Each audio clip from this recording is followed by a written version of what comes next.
Estamos de volta com o Observatório da Imprensa. No programa de hoje, um debate sobre as denúncias da imprensa contra o Ministério do Esporte. E vamos começar com Brasília. João Bosco Rabelo, diretor da sucursal do Estado de São Paulo, na capital. João Bosco, temos essa notícia que o Globo está dando, está em todos os portais de notícia, que o STF abre inquérito contra Orlando Silva. É um inquérito pedido pela Procuradoria-Geral da República. É uma coisa grave, não é uma forma de esconder o assunto nem de arquivar. Eu queria que você comentasse isso, a importância da abertura desse inquérito nessa instância máxima, né? Boa noite, Diniz. Pois isso aí dá uma margem para uma abordagem muito importante desse assunto todo, porque esse assunto não começa nem se esgota nesse depoimento desse soldado que tenta incriminar o ministro de uma forma mais grave, né, de recebimento de propina, disso e daquilo. Isso aí é uma coisa para ser investigada.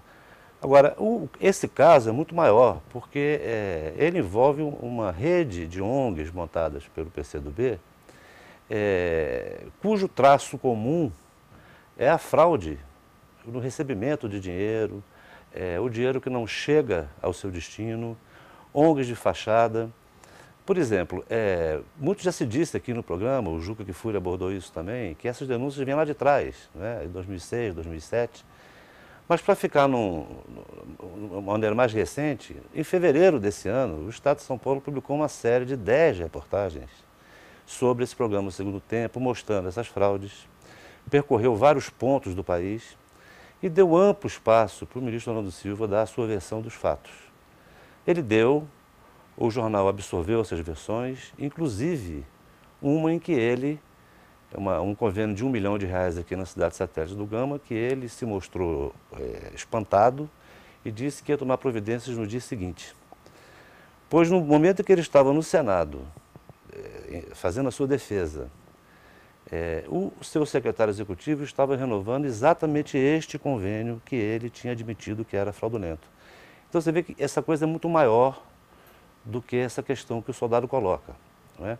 E o STF certamente está se baseando, quer dizer, o Procurador-Geral da República, o Roberto Gurgel, se baseou e o STF endossa que os indícios estão nesse contexto mais amplo e não especificamente nessa questão do soldado, não é? O depoimento do soldado teoricamente uma coisa que agrava, Agora, já estaria numa instância penal, mas o fato maior é que o Ministério, a própria presidente Dilma andou dizendo no passado aí, a interlocutores confiáveis, que estava achando aquilo uma bagunça, que não se cumpria a regra básica de convênios e que aquilo parecia fora de controle. E está, de fato, fora de controle. Eu acho que o STF se baseou nesse contexto mais amplo, que é, ao meu ver, o contexto que deve ser o foco de atenção do Ministério, não é? João Bosco, eu só queria interromper porque eu queria trazer o assunto um pouquinho aqui para a área de mídia, né? E quero perguntar ao Eduardo Tironi, que é o editor executivo do jornal Lance, que é o seguinte, quer dizer, a Veja abriu com matéria explosiva, né? Isso é a primeira matéria, o ministro recebia dinheiro na garagem e tal. Agora, isso até hoje não foi comprovado, e as coisas que estão sendo avaliadas com seriedade, inclusive pela Procuradoria-Geral da República, e agora encaminhadas ao Supremo, são as coisas verdadeiras. É isso que é capaz de afetar e derrubar o ministro. Quer dizer, a mídia precisa aprender a selecionar o material, porque, senão, nós estamos criando o império do vale-tudo, e a imprensa não pode apoiar isso. Eu acho que o que a Veja fez, ela riscou um fósforo e desse fósforo fez-se um incêndio e aí começaram a vir à tona todas as coisas, todos os problemas do Ministério, todo o aparelhamento que o PCdoB faz com essas ONGs no Brasil inteiro e casos antigos, como bem disse o João Bosco, tem uma série de reportagens do Estadão há alguns meses falando exatamente sobre isso. Esse assunto não é novo, né? Eu acho que a Veja, a reportagem explosiva da Veja foi justamente um fósforo no querosene, e aí as coisas todas vieram à tona e uma coisa é inegável, né? A maneira como o Ministério do Esporte vem se comportando, ou vem trabalhando, é de se investigar, é o papel da imprensa olhar com muita atenção a ele. Mauro César Pereira, tem aqui um eterno problema que nós já discutimos isso toda vez que a gente discute sobre corrupção no futebol e no esporte, vem junto. Quer dizer, o torcedor não recebe esse noticiário, porque esse noticiário vai para a parte política, não é? Então, ele fica praticamente distante, é uma esquizofrenia, não é? O torcedor fica voltado para o esporte, para as quatro linhas do gramado, não é? E o resto está correndo na esfera política. Como é que se consegue fazer com que justiça seja feita? O lance põe a política do esporte dentro do jornal, mas isso é raro. Os cadernos esportivos, em geral, são apenas esportivos. Como é que você vê essa questão? Bem, Diniz, eu acho que esse seria o caminho mais adequado, né? Que os cadernos de esporte mostrassem que o jornalista esportivo ele não é um profissional limitado àquela área de atuação, né? Existem outros veículos que também batem nessa tecla com uma certa frequência, além do Diário Lance. E é bom lembrar, por exemplo, que o mesmo ministro esteve envolvido também naquele episódio dos cartões corporativos em 2008, né? Depois pagou R$30 mil e ficou por isso mesmo. Enfim, essa foi encarada como uma questão menor. E durante o próprio período, longo até, em que Orlando Silva está no Ministério do Esporte, inúmeras foram as vezes em que grande parte da imprensa fechou os olhos diante de sua conduta. Nós vimos ali algumas manchetes durante a introdução do assunto, com os depoimentos de vários companheiros gravados e algumas manchetes de jornal, mostrando a preocupação da FIFA, né? Porque ele sempre foi extremamente cordato diante das exigências da FIFA e sempre foi a palavra oficial do governo, o ministro do esporte, falando a respeito das exigências da FIFA como se fossem elas algo acima do bem e do mal, como de fato são tratadas, inclusive, por parte significativa da imprensa. A FIFA nada mais é que um grupo de homens que estiveram envolvidos, esses homens, em grande parte, num grande escândalo de corrupção no primeiro semestre desse ano. Aliás, nos últimos dias, o presidente da FIFA, o Blatter, sinalizou com a possibilidade de abrir a caixa preta da ISL, que envolveria vários dirigentes da FIFA, inclusive. Ou seja, a FIFA não tem nenhuma credibilidade. A FIFA não é uma organização que tenha um pingo de respeito por si mesma. Ela, na verdade, ela está mergulhada com o pé na lama, os dois pés enfiados na lama. E aqui no Brasil, a imprensa, em grande parte, sempre tratou exigências da FIFA como se fosse algo inquestionável. E o ministro, falando pelo governo federal, sempre também adotou essa postura. Eu acho que ele disse, inclusive, ali durante aquele período, esses trechos da entrevista dele, ele diz que não quer que surja uma cortina de fumaça. Mas, na verdade, várias vezes foram criadas cortinas de fumaça que esconderam um pouco a sua atuação, sempre pálida, nunca contestadora, sempre aceitando tudo que a FIFA impõe, inclusive os absurdos valores que fazem com que os estádios da Copa do Mundo atinjam cifras absolutamente absurdas, sem explicação. João Bosco Rabelo, de novo, o assunto nos remete inevitavelmente à Brasília e à política. Consta que o ministro Orlando Silva, digamos, ele, embora tolerante diante das pressões da FIFA, mas ele tentava criar obstáculos aí às incursões, digamos, da CBF e do senhor Ricardo Teixeira, que ele seria, digamos, uma trincheira contra isso. E isso se justifica? Olha, Diniz, eu também soube que aqui em Brasília a gente tomou conhecimento de que em determinado momento houve uma inflexão nessa relação mais amistosa do ministro Orlando com a FIFA, mas muito por pressão da presidente Dilma, que já estava bastante incomodada com o andamento das negociações e achando que a FIFA estava exorbitando, inclusive tentando impor questões que feriam, né, as normas brasileiras, ainda que não constitucionais, mas regras como a meia entrada, como a questão dos idosos, para ficar nas pequenas, né?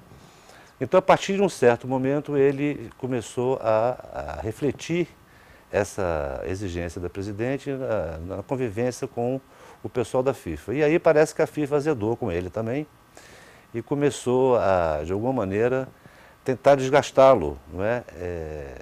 Na medida em que estimulava versões de que a Copa corria riscos, de que o Ministério dos Esportes estava com as programações atrasadas, enfim, tudo isso que nós vimos aí, né?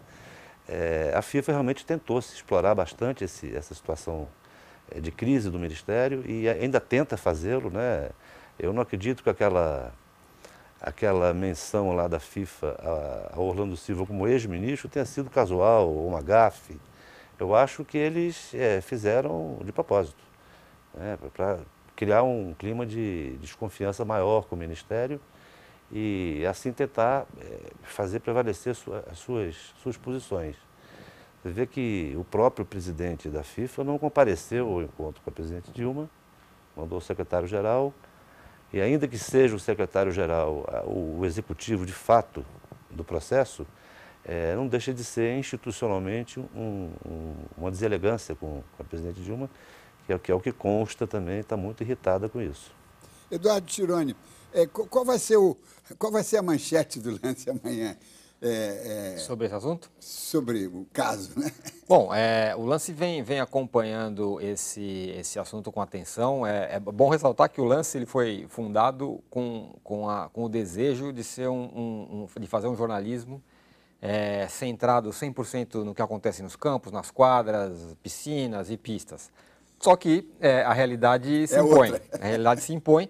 E o Lance tem algumas, tem várias questões editoriais, questões de princípios que ele defende. Então o Lance não pode ficar alheio a esse assunto. O Lance vem dedicando uma parte do seu noticiário para isso. Ainda representa menos de 5% do que é o nosso DNA, que é realmente o esporte, o evento. O esporte como evento, mas o espaço vem sendo maior. Qual é a manchete de amanhã? Amanhã a história vai ser essa que do STF fazendo investigação no ministro, sem dúvida. Quer dizer, você acha que a partir do momento que um jornal esportivo de grande circulação nacional pega esse caso, né, leva para o torcedor, tira o torcedor das quatro... Isso, é um desejo importante. Eu acho que é uma luta importante do Lance, porque embora a maior parte da torcida, dos torcedores, imaginem que uma questão como essa é uma questão que não interfere ao que acontece dentro de campo, não interfere naquilo que é o meu time, etc. e tal, mas é sabido que esse negócio uma hora vai chegar lá. E eu acho que aos poucos a torcida brasileira vem tendo um pouco mais de consciência disso. Acho que estamos formando, não o Lance, mas a sociedade brasileira está sendo formada por torcedores um pouco mais conscientes. Eu acho que é um trabalho de muito tempo ainda, acho que são muito poucas pessoas, mas acho que isso já foi pior. Eu acho que nós estamos caminhando, devagar, mas estamos caminhando. Mauro César Pereira, temos aqui um telespectador, Luiz, de Natal, do Rio Grande do Norte, que ele pergunta a você... recentemente você afirmou que as verbas saem e não chegam a seu destino. Como provar isso? Eu não cheguei a falar exatamente isso, não. O que eu tenho dito sempre é que o que nós temos é uma Copa do Mundo que envolve gastos de dinheiro público absurdos, gastos enormes. Posso dar até alguns exemplos. Todos os estádios da Copa do Mundo de 2014, todos, tá? Exceto os dois únicos particulares que já existem, o do Atlético Paranaense e do Internacional em Porto Alegre, os demais, todos eles vão custar mais caro, tá? Pegando o valor por assento, por exemplo, do que dois estádios que estão sendo construídos por outros meios, né, em acordos com construtoras, e que não tem nada a ver com a Copa do Mundo, o do Grêmio, o do Palmeiras. Os demais todos são mais caros. São mais caros que estádios construídos na Alemanha, que estádios construídos na Itália. São mais caros do que um estádio que está sendo construído na França para 2016, né, para a Eurocopa de 2016, em Bordeaux. Os estádios brasileiros são mais caros aqui do que os da Alemanha, como se o operário no Brasil ganhasse 5.000 euros por mês. Só que quem ganha isso, mais ou menos, é o operário alemão. Então, os valores são totalmente estapafúrdios, tudo bancado com dinheiro público. Temos uma aberração aqui em São Paulo, que é um estádio privado, que vai ser do Corinthians, que está sendo construído de uma maneira que já começou torta, na época noticiado até amplamente pela imprensa, jamais contestado. O então presidente Lula teria convencido uma empreiteira, Odebrecht, a construir o estádio para o Corinthians. Ela começou com a ideia do estádio, esse estádio foi empurrado para dentro da Copa do Mundo e vai ser o estádio da abertura, é o estádio aqui de São Paulo, com uma renúncia fiscal de cerca de 450 milhões de reais, e é um estádio privado, será um estádio privado, né, da Odebrecht com o Corinthians, depois de tantos anos só com o clube, enfim, mas não é um estádio público. E o Maracanã, né, que foi violentado, né, inclusive com o brasileiro ali dando um verdadeiro bico, né, um chute para bem longe, num monumento histórico, né? O Maracanã faz parte da paisagem do Rio e da história do Rio de Janeiro e do Brasil, não só do futebol. E estará totalmente descaracterizado depois da Copa do Mundo, a um custo de quase 800 milhões, sendo que essas cifras chegaram à casa de 1 bilhão em dado momento, depois houve um recuo. Então, os valores são altos, bancados com dinheiro público, com uma linha de crédito do BNDES, que é uma linha especial, uma linha com taxas de juros mais favoráveis, muito mais generosa, ou seja, o que se criou foi uma situação em que os cofres foram abertos e o dinheiro sai com muita facilidade para a construção de estádios. Eles viraram uma prioridade muito grande, Diniz. E outra coisa, a Copa do Mundo não se fará só de estádios. Aeroportos, estradas, várias outras grandes obras poderão ser feitas, né, em nome da Copa do Mundo. E muitas prioridades reais estão sendo colocadas de lado. Ou seja, o futebol, o esporte está sendo usado, né, para que o dinheiro que deveria ser direcionado para outras áreas essenciais do nosso país, né, siga um outro caminho. E teremos vários elefantes brancos. Né? Para que vai servir um estádio para 45 mil pessoas em Cuiabá, que não tem time na Série A, na Série B do brasileiro, que não tem mal tempo para futebol profissional? Para que um estádio em Manaus, onde as pessoas nem torcem para os times locais, torcem para Vasco e Flamengo? Para que um estádio para 40 mil pessoas em Natal, onde um dos times, o ABC, tem o seu estádio, o outro, o América, não vai ter potencial para colocar 40, 50 mil pessoas por jogo nesse estádio. Então, são vários elefantes brancos, um outro em Recife também, que está sendo construído no meio do nada, e é grave isso. E acho que a imprensa, em grande parte, no nosso caso na ESPN Brasil, assim como no Lance e alguns outros veículos, a postura tem sido sempre outra, com várias matérias de denúncia, inclusive, mostrando vários aspectos dessa questão. A imprensa, muitas vezes, na maioria das vezes, tem sido extremamente passiva, olhando para esses números como se eles fossem normais, quando não são. Basta comparar com números do exterior e de obras que estão sendo feitas aqui no Brasil, como a do Grêmio e a do Palmeiras. Mauro César, vamos fazer um intervalo e voltamos já.